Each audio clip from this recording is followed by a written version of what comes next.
We are back. Justin, Barney, Sponge Franklin, another year of the High School Varsity Podcast, news4jax.com, WJXT Channel 4, Sponge. It is almost that time. We have been cooking through a hot summer, but we're back to talk some high school football. Definitely. You know, the feel is in the air. You got the smell of the good grass going.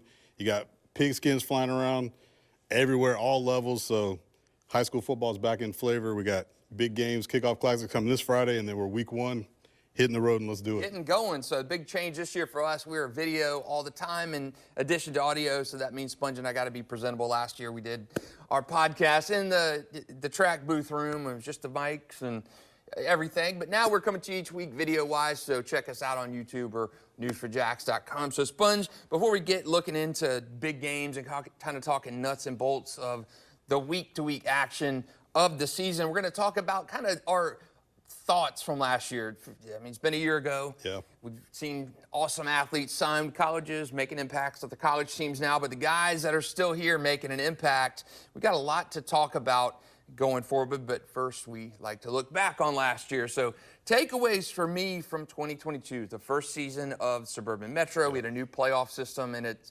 entirely, and we'll get to that in a second on how that fared.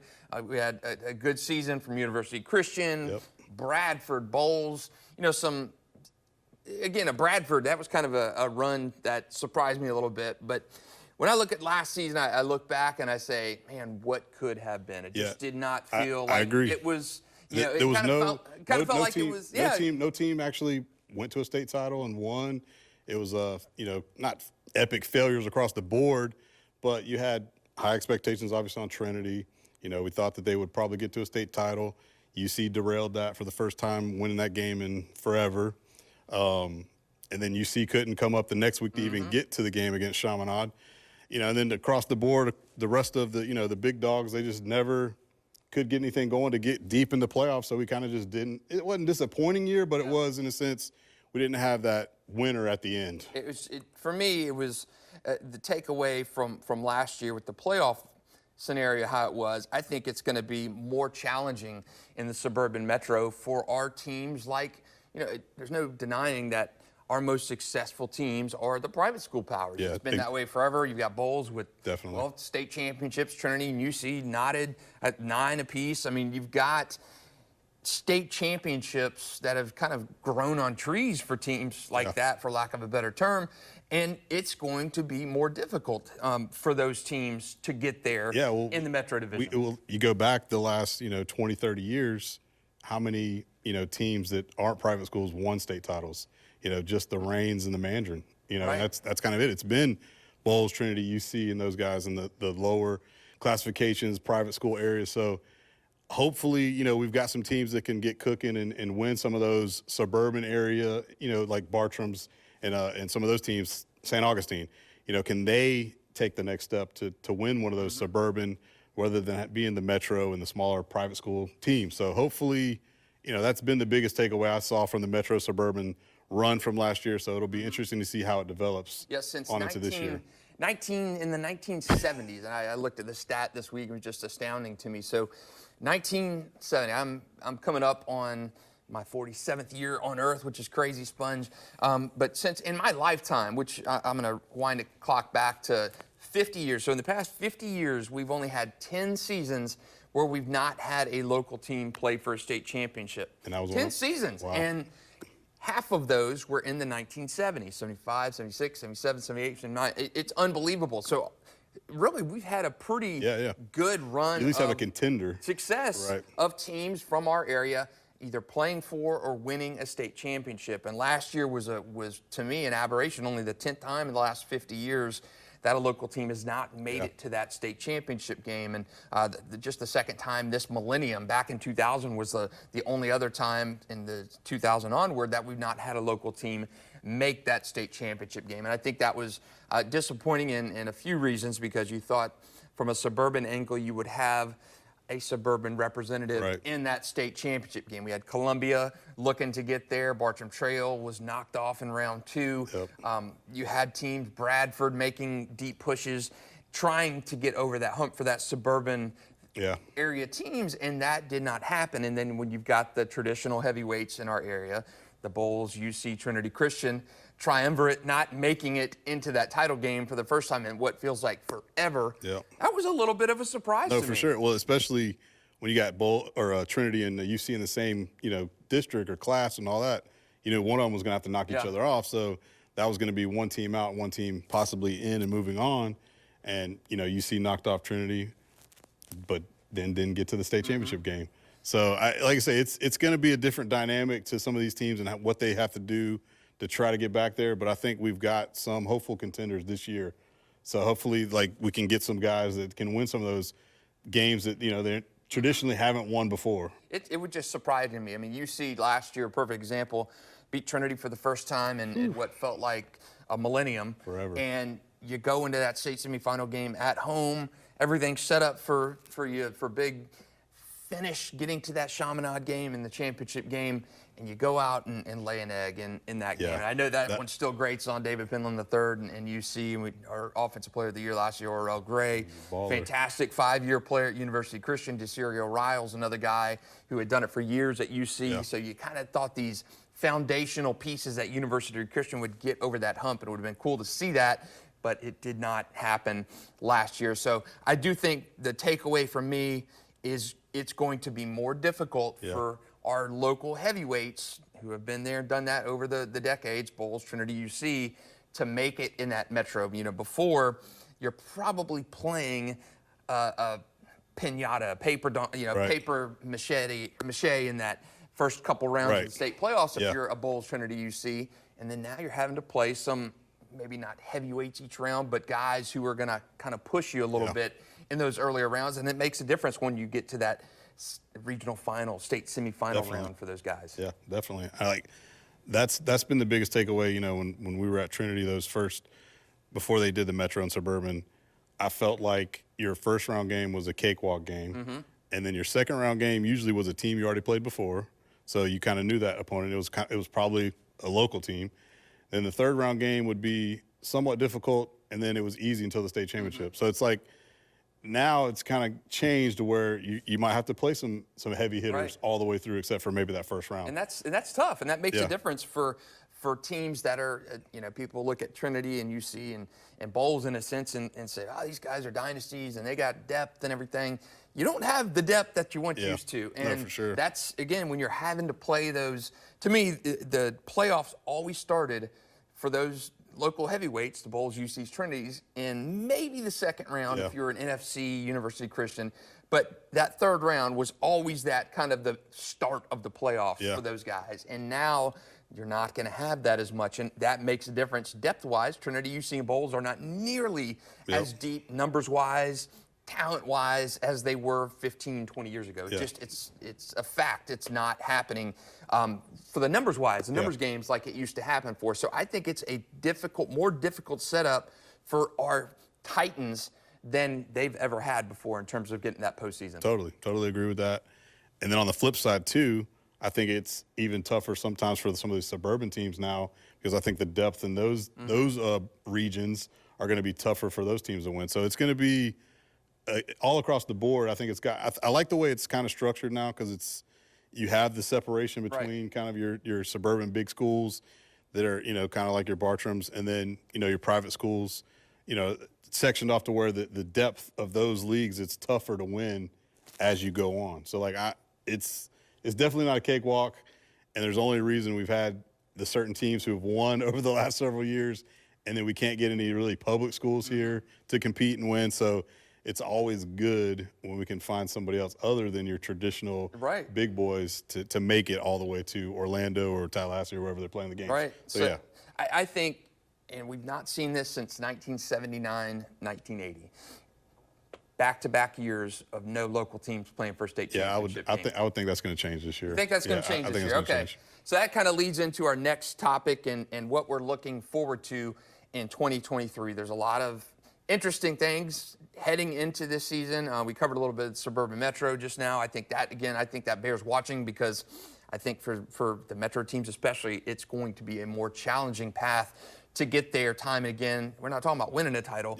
Just getting to that final game, I think, is going to be more challenging from here on out with the Metro Suburban setup. So I do think that that is going to be a storyline throughout the year. Again, not since 79, 80 have there been back-to-back years of local teams missing a state championship game entirely.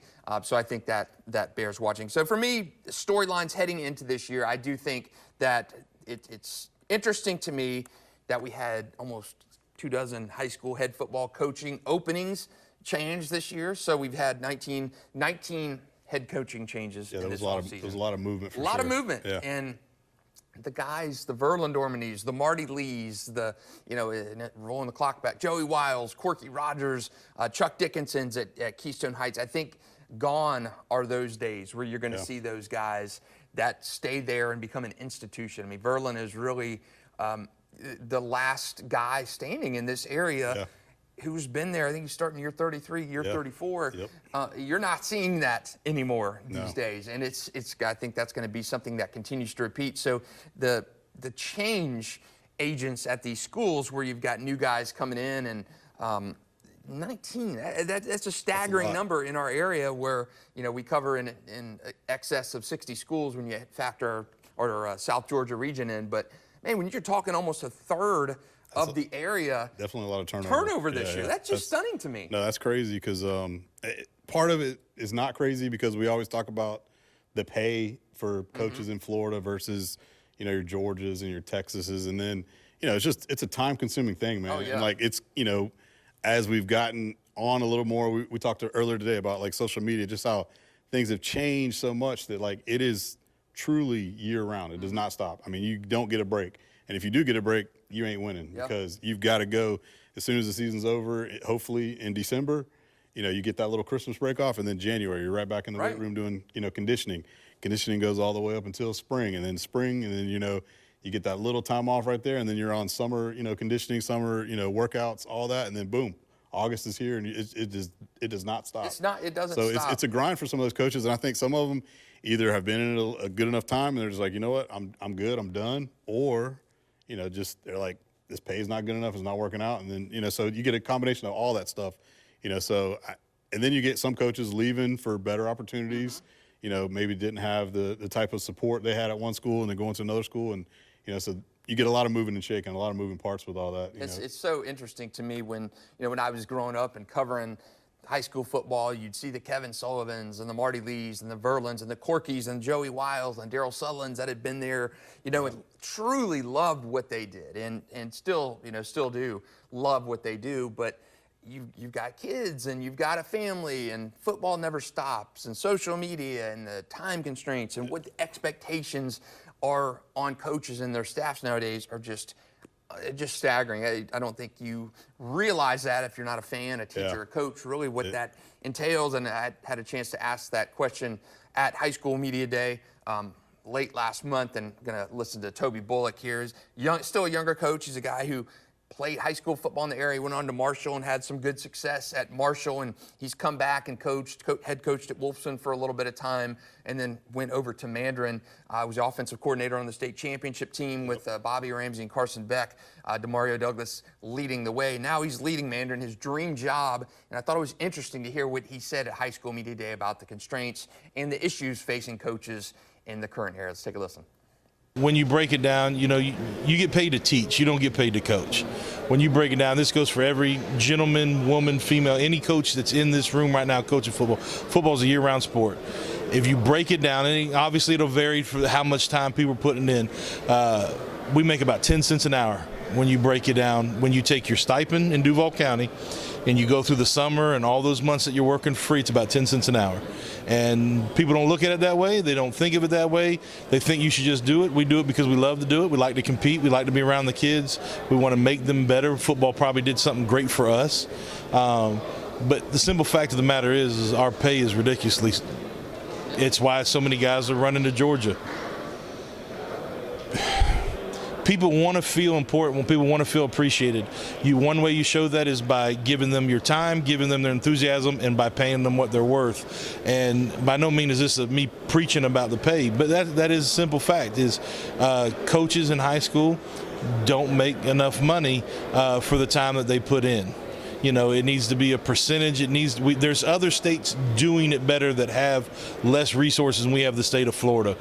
we need to look at a different way to do this. Very interesting stuff from Toby, and he is not the only coach who feels that way. And again, when you're coaches who have not had raises or very infinite amount of raises in the last 20 to 30 years, that's a big problem. And I do think that money is a big issue, will continue to be a big issue, but I also think family time and really those expectations and demands of what are on the men and women leading those programs. So I do think that when you see the Brian Braddocks and the Matt Toblins and the just unbelievable, the Verlin Dorminys and the Adam Geises, guys who have been doing this for a little bit of time. You got to appreciate those guys Definitely. while they're still around. So I think that's a topic we got to continue to hit the hammer on the nail right there, because I think those guys and girls or women coaching in football too really need the support from not only families and players and stuff, but those administrations. It'd be nice to see some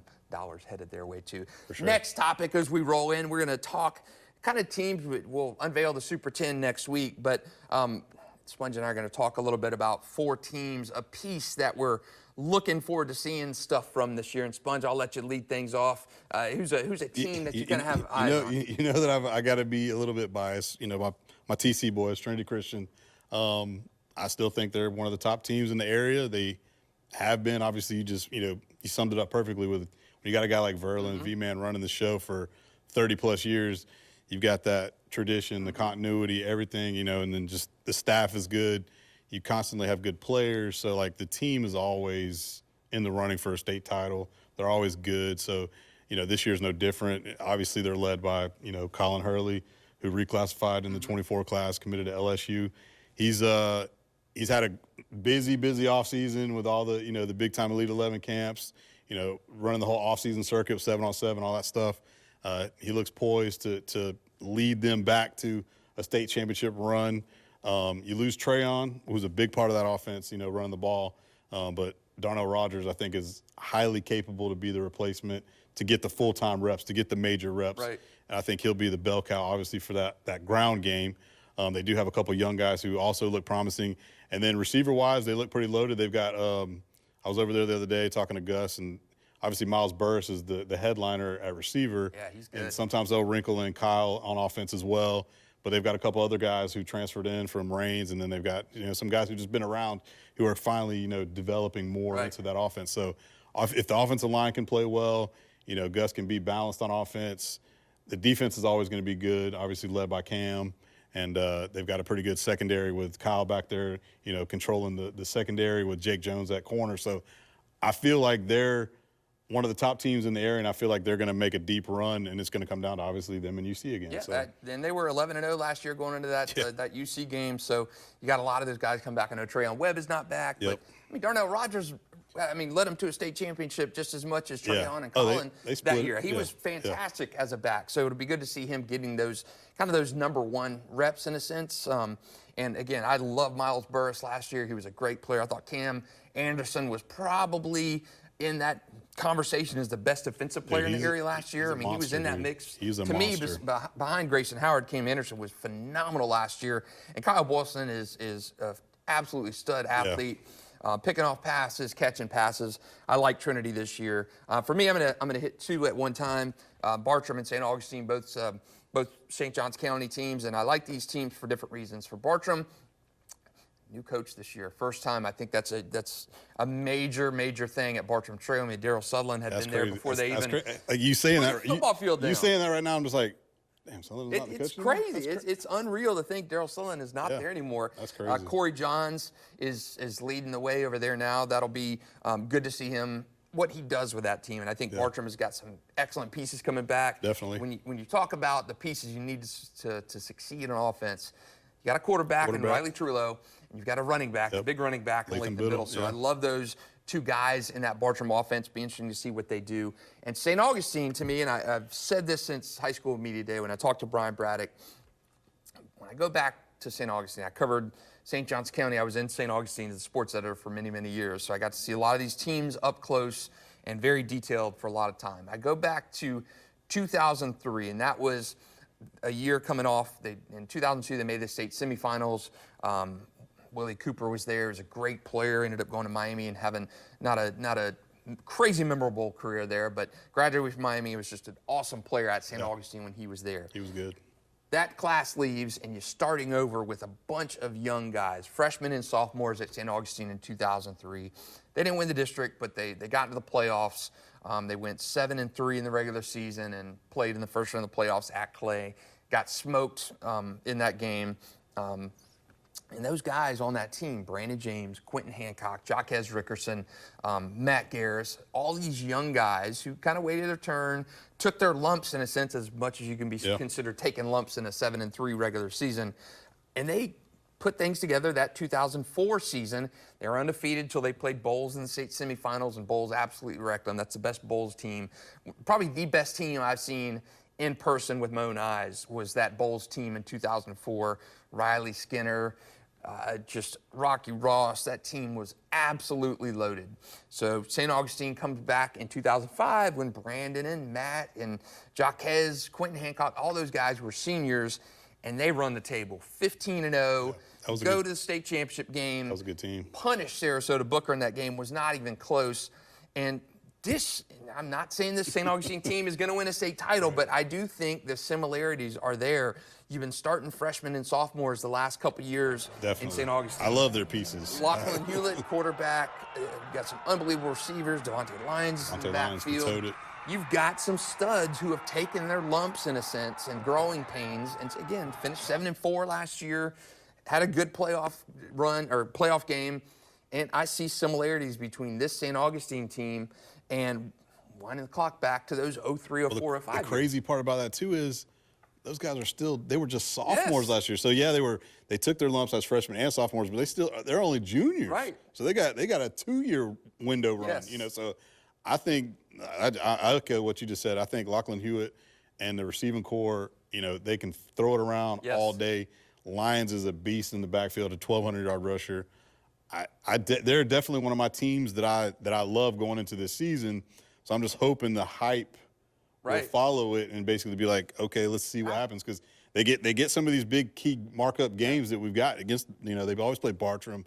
Got Bolles early. That's what I'm saying. So they can go up, or they can kind of go down. The games looking back at their 7-4 run, the 7 games they won were all games they should have won. The 4 games they lost were games that you hope that those. You got to win those games. Exactly. You got to beat the Bolles. You got to beat those teams. So I want to see if they can take that next step this year. So I'm super excited about St. Augustine as well. I think this, and not saying St. Augustine's going to absolutely mirror what the Brandon James, Jaquez teams did back in 04 and 05, but the similarities to me are very good. Brian Braddock was even there back in the early 2000s, mid-2000s, was on that state championship team as a coach that year. So I think that this St. Augustine team bears watching, because I see a lot of parallels between those early 2000s, mid-2000s team as I see with this one. So that's 2 for me. Definitely.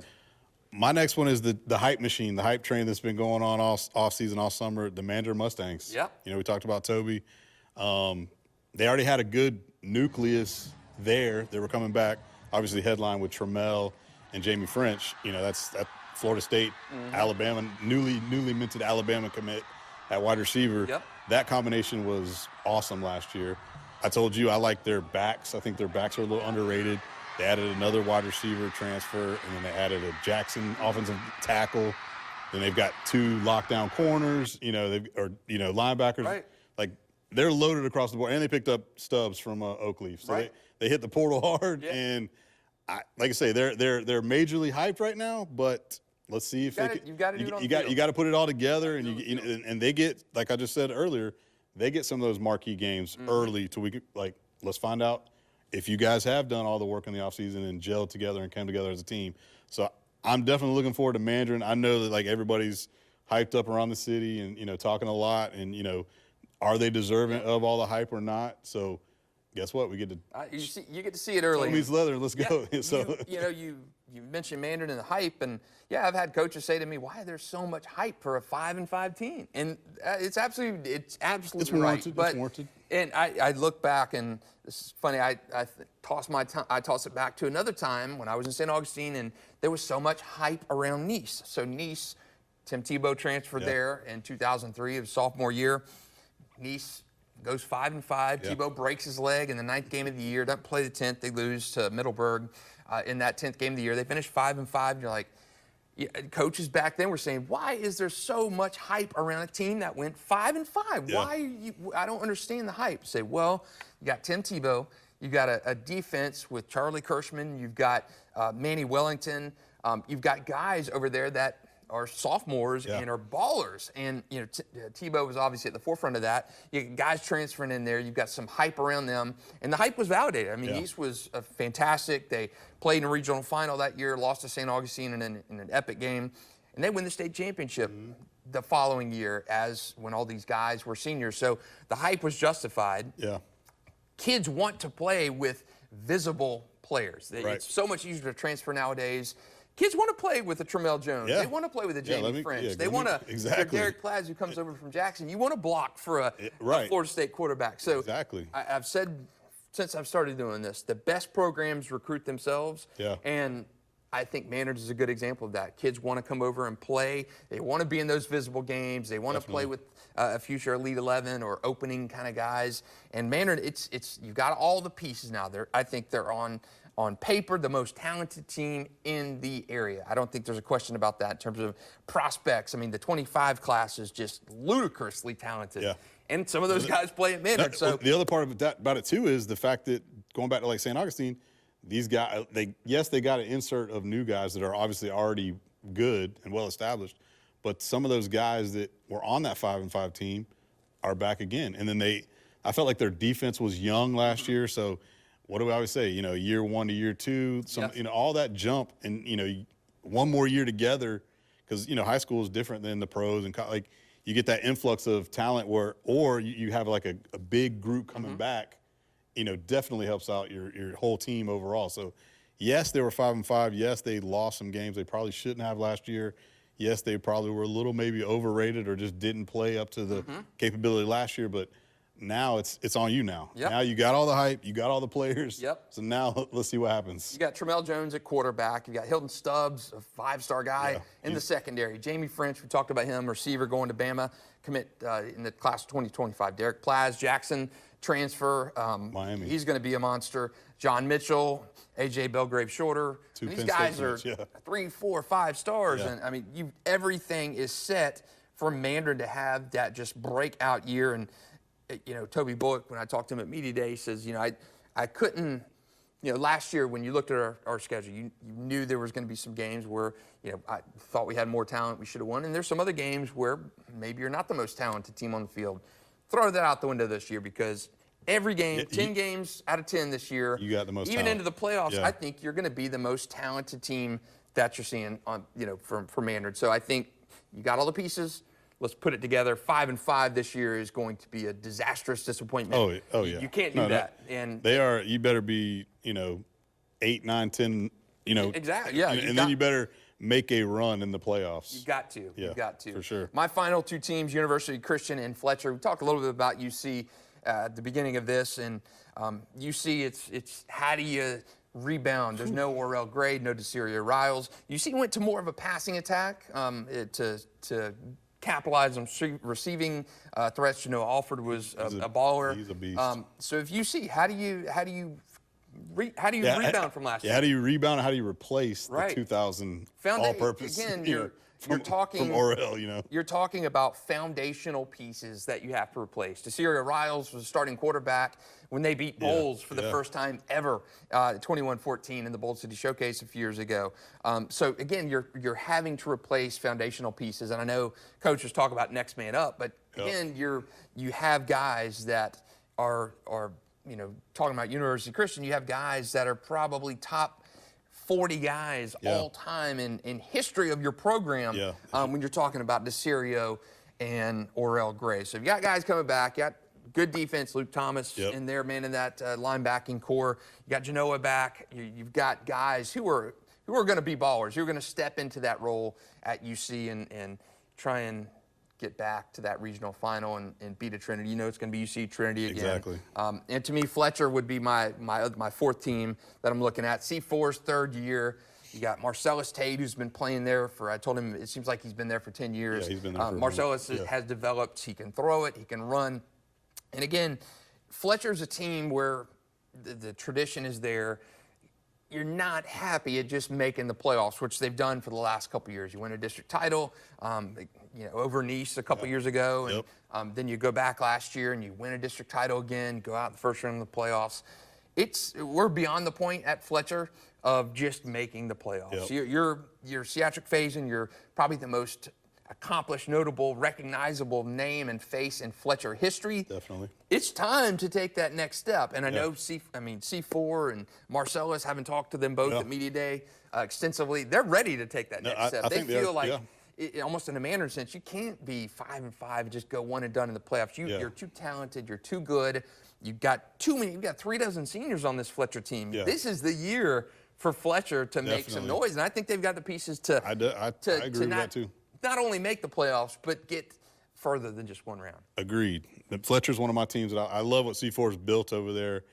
We looked at, the last 2 seasons and we said, okay, he's hanging his hat on defense. He said, all right, we're going to at least put together a defense that's going to be physical, fast, hit you in the mouth, try to control the game to keep it a slugfest and, keep him in every game. And that's kind of what they did the first 2 years. They won some ugly games. They lost some ugly games. They lost some close ones. They won some close ones. So that's just what kind of happens when you play that style. But now I think with Marcellus, with their receiving core, with that offensive line they've got, I think the offense can take that next step up to complement his defense to where they can make a run. So it's just like we just said with Mandarin. It's all there. It's all there. Now you got to go do it. You got to go do it now. It's all there. So those are my 4 teams: Bartram Trail, St. Augustine, University Christian, and Fletcher. Sponge, let's finish up with yours. My last 2 are the Bradford boys down in Stark and the Bolles Bulldogs. I love what Bradford did last year. We talked about them all last year in that defense and how just amazing it was and all the shutouts they were pitching the first 7-8 games. 79 points in 14 games. That's just ridiculous. It's crazy. That defense was just ridiculous. They're returning a ton of those guys still back on that defense. They lost some guys. Offensively, I think they're going to be really good again. They've got a stud in Khalil Cummings at wide receiver. Very good. The question mark is, how good is the quarterback going to come in, and play this year? I think he's going to be all right. They've got a couple other skill guys. Dejon Shanks, who's been a stud. He kind of plays quarterback, wildcat, running back, slot. He plays DB, he plays it all. He's like their, jack of all trades guy. And he's been there for a while. He's been there for a while too. And so can that offense take that next step of, really putting together enough points? Because, defensively, they're traditionally going to be, we're shutting them down, and then we're going to win games, running the ball, kind of the old-fashioned way. That's just the way Jamie Rogers does it. 79, that defense was crazy sick. good. 79 points in 14 games. I think you had 6 shutouts open the season. No, it was wild. It was nuts. So I definitely think they're another team that, they should have been in a state title game last year. I thought they were going to win state, midway through this year. I was like, dude, nobody's beating this team. They can't score on them. But then they had a couple little hiccups, a couple little problems, and just Coco got him in the Coco's always a tough. We already know that's a tough out anyway. So, but yeah, Bradford definitely. I think they're another team that's going to definitely be a top team in our area. That's going to be really good. Then obviously Bolles, ending it off with Bolles. I mean, Bolles is Bolles. What do I want to say? Bolles. Bolles is Bolles. Toblin, he's been established not as much as Dormany and some of these other guys, but he's been around for a long time. He's now got his footing in at Bolles, and I think he's done a great job over there. They've got some good pieces too. They've got DJ, who's been there, quarterback for a while. I love Naeem Burrows. Everybody talks about Jamie French being the best receiver. I love Jamie, but Naeem is, Naeem started to only be a sophomore. he tailed off. But I mean, I put that as he's a freshman. Yeah. So now he's got a whole nother year in the weight room, the off season, all that stuff. You kind of get more connection with DJ. I think that connection could be really big. The question mark is, we've been saying it before, who's going to replace Frew from a couple years ago. It's still running back by committee, I think, a little bit, but, they've got to pick it up on defense as well, because I think if we were talking about disappointing stuff, I think if you asked Coach Toblin, I think he would say, yeah, we were a little disappointed in the season last year. We lost some games we shouldn't have, and they kind of just didn't play well. Yeah, you look at that Bishop Kenny loss. Yeah. First time in 40 years you lose to Bishop brutal. Kenny. That's brutal. I think if they had played Bishop Kenny again, I don't think Bolles thought they could lose to Bishop Kenny. You look at the history and we're going to walk through these guys. That's kind of you get that feeling. That's talking about being at Trinity. It's when I was there, I was like, we're never going to lose to UC. We're never going to lose to Episcopal. We're never going to lose to Providence. We're never going to lose to these teams. You know, playing Trinity and Bolles, that's a different story. But, like, when Bolles is playing, you know, Episcopal and all these teams, they're like, we're not losing to Bishop Kenny. And I think that's how they feel. But, you know, Bishop Kenny was good last year. Well, guess what? You got caught slipping. 40 years of history telling you that we're not going to lose to these guys. Yeah, they got slipping and caught that L. Yeah, and you mentioned Bolles, and I do think DJ Moore is a huge component of that team, and Naeem Burrows as well. I like Garrison Butler, big defensive lineman. Yeah. He is one of my favorites on that team. He is a baller. Little Fordham's good too. Fordham is good too. So Bolles has some pieces. And as I said earlier in the show, Bolles, UC Trinity don't have the numbers and don't nearly have the talent as they had going back, you know, 20, 30 years. I mean, used to just be dripping with talent and bodies and, you know, have freshman team and stuff like that. You just do not have that at these schools nowadays. There's been so many more schools now than there were 20 or 30 years ago, and that talent is spread out and diluted a little bit more. You don't have the numbers that you had back in the days of Corky Rogers and some of the Pruitt brothers there, Pruitt's at University Christian. So those are our 4 teams bunch. So run yours by, and I'll run my 4 last. I had the Trinity Christian boys, Mandarin, Bradford, and Bolles. Okay, so that's his 4.